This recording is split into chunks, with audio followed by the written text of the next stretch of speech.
Sa Good Vibes, vaccination rollout sa Barangay Takuling sa Bacolod ang gindayaw sang mga nagpabakuna. Ilabi na nga dako man ini nga nabulig sa pagpahalog sa mga mega vaccination center.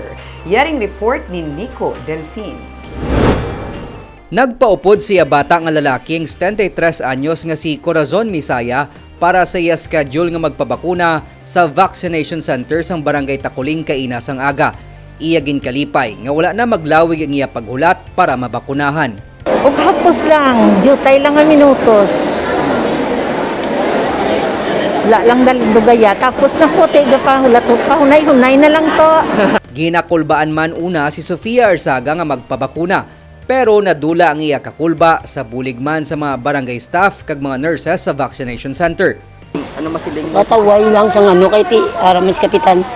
Tapos daw ginano nila. Daw ginano sa mga tao yabla. Pinabligan ka mo muna, isa-isa ka mo. Nanugi ka mo. Naalalayan ka mo nila. Kaina, nagbisita man sa vaccination center si Mayor Evelio Leonadia kag iya gindayaw ang sistema nga ginapatuman sang barangay. Nakita sang madamo nga ka-epektibo gid, ka-smooth and kadasig. So ginabantayan man na sa iban. And we discussed this with them, napabalo man sila, pero we cannot exactly recopy what is here. Kailain-lain man kada barangay ang ilang nga circumstansya. Pero we commend Councilor de Digles kay kadamo gid sang feedback nga positibo parte sa iya. Bisan mga netizens, nalipay man nga gindayaw ang organisado nga lakat sang pagpabakuna sa vaccination center sang Takuling. May mga pulisman kag staff sa Guasang Center nga sarang mapamangkot sa mga nagapila. Suno kay punong barangay Lady Glass Gonzales Palien, ila ginapasiguro ang pagsunod sa prioritization para sa bakuna. Dako man nga bulig suno sa iya ang kooperasyon sang barangay. So first appointment system lang kita nang kung wala appointment, wala natin ginaalaw ang walk-in.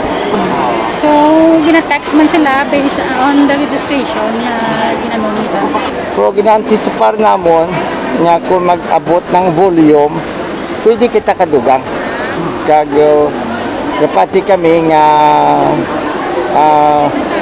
natilawan ta na nga nagsubra kita 12,000 isa ka adlaw eh. Mini ang kapabilidad naton ara nga nayon nga level. And depende lang ni kung ano kadamo nga vaccines maabot. But ang amon polisiya, among pagtinguha nga basta may vaccine ihatag insigida. May masobra sa 130,000 na ang nabakunahan sa Bacolod. Masobra 30,000 sa ila ang fully vaccinated na. Ginalauman sang syudad nga kung nagakaigo lang ang supply sang bakuna, sara nga malabot sang Bacolod ang herd immunity sa bulan sang Disyembre. Nico Delfin para sa DG Cast Negros.